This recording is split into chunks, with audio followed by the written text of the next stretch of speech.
to be able to do what you're passionate about without having to compromise your message for a market or, Yeah.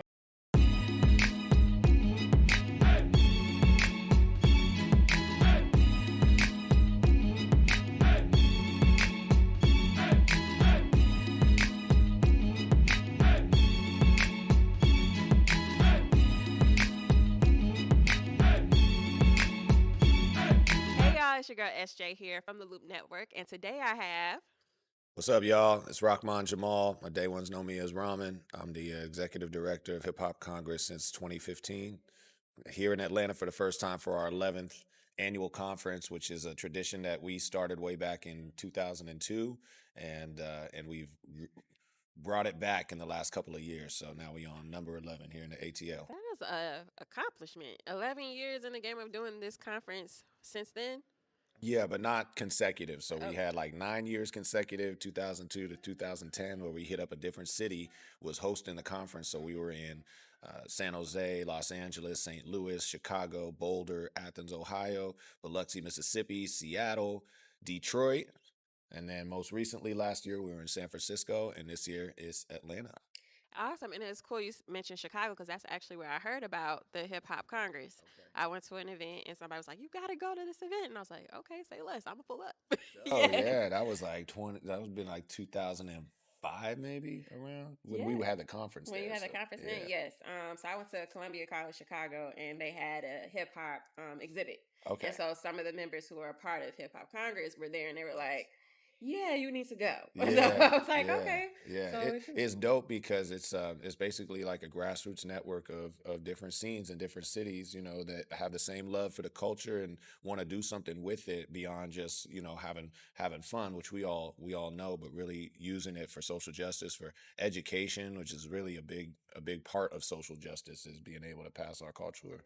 awesome. So are you an artist yourself? Do you do anything with music? I'm an artist. My passion, um, since I was a little kid, within hip hop was rhyming. So I came up writing rhymes and trying to convince my teachers to let me write school essays as raps, and some of them let me do it. And that actually is Oh, what kind of allowed me to excel in school because I had a reason to, have fun with it, hmm. and have a reason to want to learn new information and figure out like, okay, what's the rhyme scheme for, you know, Constantinople or whatever it was that we had to learn.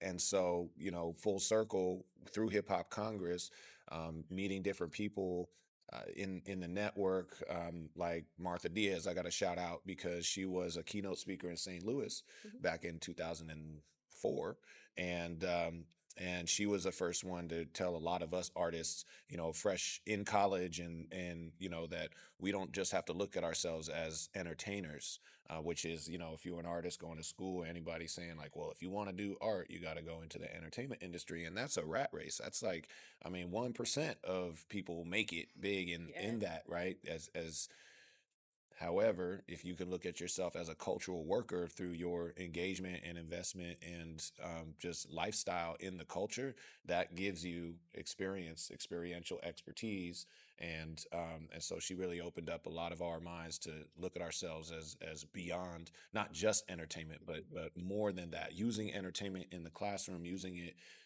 in front of young people and getting paid to do that Yes. responsibly, respectfully, Hmm. is something that as an artist, I'm also an actor, so I'm a filmmaker, and to be able to do what you're passionate about without having to compromise your message for a market, or Yes. like how Hmm. how entertainment often, like, makes us change what our authentic voice is to make a living. But if you can make a living without having to do that, that's the nut that a lot of us were trying to crack in the early 2000s. And like 20, 25 years later, here we are, and hip hop education is a field that's changing more and more minds and hearts within education. A lot of us are really showing that it works. So, you mentioned how you have so many hats that you wear. Film, you rap, you act. So, if someone has never heard of you before, what project must they watch first or listen to? Okay, yeah. So, Rahman Jamal, my first project is the sort of my claim to fame, is a film actually called The Beat. Came out in 2005. I went to Sundance in 2003, and this was my first foray into the entertainment industry. And it's kind of unique because I'm playing the lead role in a film as an actor, but also writing the original rhymes that the character performs. And the character was, the rhyming style of the character was just very much close to me in my experience. And so it was directed by Brandon Saunier, who's amazing writer director. But it was our first project that a lot of us did. We were 20 years old, setting records for the youngest filmmakers to have films at Sundance, and that really that experience launched my creative vision of where I wanted to take my career after that. And so as a young artist, choosing between, do you go music entertainment, do you go film entertainment and acting. I A large part of, because of being with Hip Hop Congress, I went the other route and went education, because again, like I was saying, like it allowed me to have an authentic voice and not have to compromise that for for an entertainment audience. And so I kind of did some trailblazing, at least because I didn't know if that was even a viable career path, but proved that it was. And so my projects, while I do music and I'm on SoundCloud and Bandcamp, really is where you find all the stuff that I'm releasing, but YouTube and all of that. But my projects are kind of like companies in a way. So you got Rap Force Academy, which is an educational company that was built around the first curriculum that was standard-based approved in California, that was put together between myself, Shamako Noble, who was one of the founders of Hip Hop Congress, and an artist out of EPA named B. Jada. Latest project that I want folks to know about is it started off as a film project as well, and it's being made into a film. But as it was being written, it actually is a living entity. So it's a martial arts dojo called Afro Bushido Academy, and I'm in the midst of creating the film that the name of the studio is based on. But it basically, like the name suggests, is taking our oldest Afro-Indigenous traditions that we've had for the longest, and self-defense is a necessity that was part of our ancestral upbringing and our rites of passage, that's since been sort of separated from its roots, in the sense like even martial arts is an industry that comes with its own sort of box of expectations, and so Afro Bushido is taking our ancient traditions, both our East and Western traditions, and creating a space where students can learn different ways of not just defending themselves physically, but also mentally, emotionally, and really looking at the arts as a form of self-defense. I've had experiences where I would be traveling in other parts of the world that are not safe to tourists, and because I have hip hop expression, I don't even have to speak the same language. I was in Rio de Janeiro, and it's like, that's not a place where tourists stand out, and it's like you in the hood with them, but being able to drop a beatbox and get a cipher jumping off with the youth there, all of a sudden there's safety.